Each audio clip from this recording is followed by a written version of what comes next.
Paano magtagumpay sa negosyo ng induction motor rewinding? Magandang araw. Ngayon, ipapakita namin kung paano magpatakbo ng negosyo sa induction motor rewinding.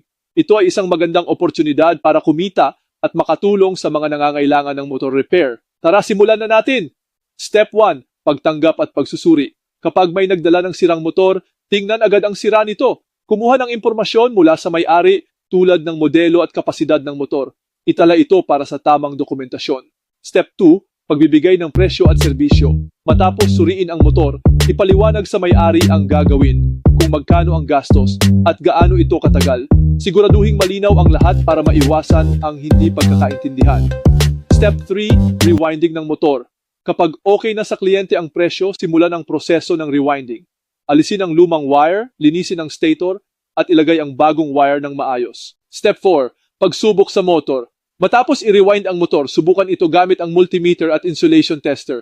Siguraduhing maayos ang lahat bago ito ibalik sa may-ari. Step 5. Pagbabalik ng motor sa may-ari. Kapag tapos na ang pagkukumpuni, ibalik ang motor sa may-ari at ipaliwanag ang ginawa. Bigyan sila ng garantiya upang masigurong maayos ang serbisyo.